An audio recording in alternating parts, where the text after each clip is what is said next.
I'm finally calming down from an intense panic attack. Writing this all down will hopefully help me calm down more. I need to share this. I just need to process everything, and I need to talk to people. All of my friends are at work, and this is the week my therapist went on vacation. For starters, my name is Holly. I'm 25 now. I've dealt with PTSD, anxiety, and dissociative symptoms, namely depersonalization/derealization. Following this really ambiguous, for lack of a better word, traumatic event I experienced as a child. I'll get to that later. At 9 years old, my mother hired a babysitter to take care of me in the summer, while she and my father worked during the day. My grandmother had done the job previously, but my mom decided she was getting too old and should herself be babysat. The first day Lily came over, I was an absolute brat. With my bountiful childhood angst induced by missing my granny, I wreaked havoc on that girl. I refused to eat. I made a mess of my toys and paints, and when I wasn't spewing out the best of my 9-year-old insults, I was ignoring her entirely and doing whatever I pleased. I think I might have somehow had her cleaning up a piss trail off the kitchen floor at one point, honestly. Through it all, though, in retrospect, she did a great job keeping it together and not exploding at me. After a few days, I calmed down and started to really like her.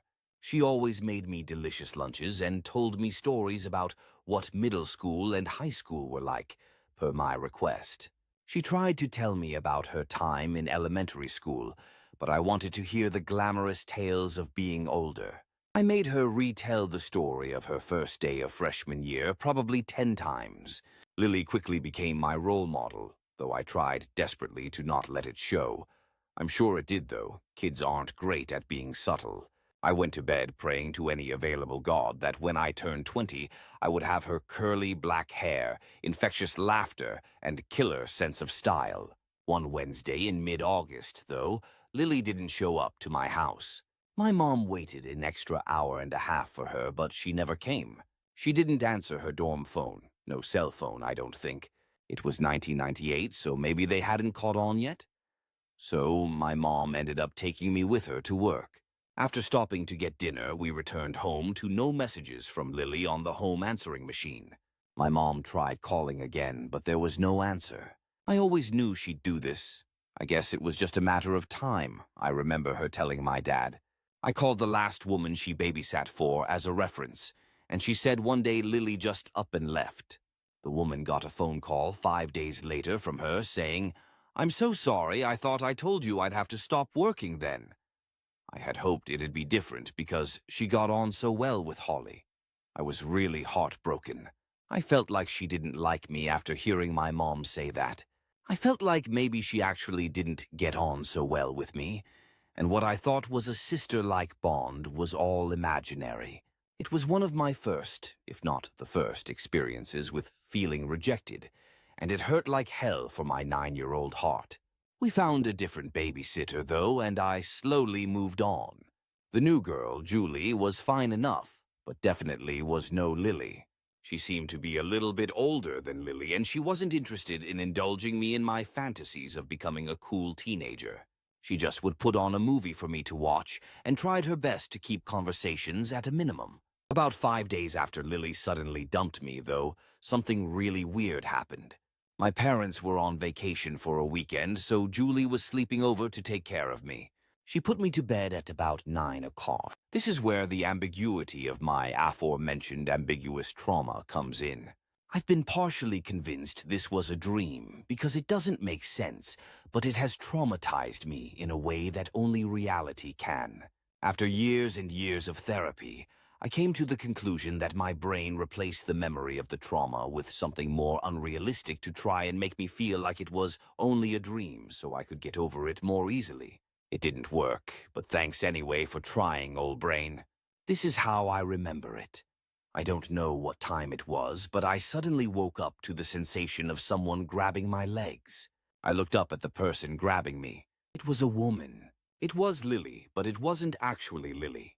It was a warped, terrifying version of Lily. Her face seemed to be melting and bleeding at the same time, and her eyes didn't look like they were set on her properly. The skin of her face was tattered. Her hair was scraggly and gooey, but it definitely looked like Lily enough for me to recognize her. I was petrified.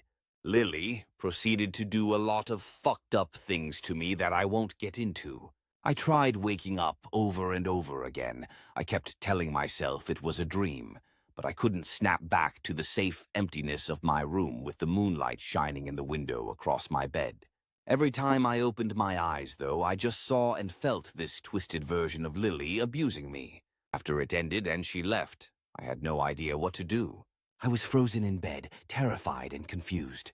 I couldn't fall asleep, but I couldn't leave my room for what felt like hours. Eventually, I got up because I had to pee so badly it hurt. I looked around for Julie to tell her about my scary dream, in hopes of her calming me down and reassuring me it really was just a dream, but I couldn't find her anywhere. She wasn't in my parents' room where she was sleeping. She wasn't in the living room where she usually hung out after I went to bed. I was completely alone in the house. I was scared fucking shitless. When my parents came home the following morning, I told them all about my dream. I told them it didn't feel like a dream, but it looked like one. My mom hugged me and tried to hold back sobs, and my dad asked where Julie was during all of this. I told him I couldn't find her, and he ran over to the phone to call her. She didn't pick up. He called the police and accused her of child molestation. Thus began a long and difficult process of dealing with the police and rehashing the events. My parents were convinced Julie molested me. I kept trying to tell them the person looked like Lily, but scarier. But that didn't make sense to them, so they sort of ignored it.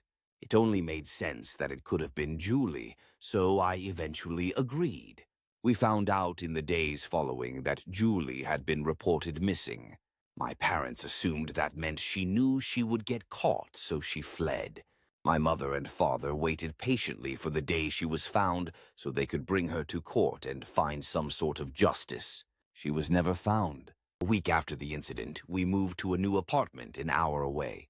Part of me still felt like it wasn't Julie, even though it was the only logical explanation. My memory of that night is both very blurry and crystal clear. I felt like I was still dreaming for a long time following that night. Something in me just couldn't believe it had been Julie. It was the most horrifying night of my life. But tonight was a close second. Tonight is the night the ambiguity of the event lifted. I think I finally understand what happened. Today I watched this indie horror film, Maniac, with Elijah Wood in it, starring as a serial killer. I usually don't watch horror movies because I find them pretty triggering, but I've been feeling relatively stable recently, and it's the middle of the day, so I said, why not? Plus, I've been on an Elijah Wood kick for the past few weeks. In the first 20 minutes, there's a scene where Wood's character murders a girl he's on a date with. He scalps her, takes her hair, and puts it on a mannequin. As I watched him comb the hair out with his fingers after placing it on the mannequin's head, I felt my chest tighten and my head begin to pound. That's what Lily's hair looked like that night. I tried to calm down, but I couldn't. My heart started racing, and the familiar sense of unreality I feel when I'm panicking set in. My mind was flooded with images of that night, and I couldn't make it stop. I ran into my bathroom to splash water on my face and take some Xanax, but my mind would not stop remembering. I saw Lily's mangled face and tattered hair, her sunken eyeballs and absent mouth hanging above me saying, "Don't be scared, baby," in a low, growling voice. I remembered seeing Lily's body at the foot of my bed and noticing how much bigger she had become since I saw her last, a detail I had forgotten. She was no longer the petite girl I knew. She was taller and wider. Lily's eyes and mouth weren't her own. They belonged to someone else. I remembered her hair again, how it looked gooey, how it looked bloody. I was right. I wasn't dreaming. I was wide awake for the entire thing. And it wasn't Julie, but it wasn't Lily either. I don't know who she was. I don't know how she found me. I don't know why she took Lily or if she took Julie too. But I feel so scared and disgusted. I don't know what to do. I don't know how to move forward.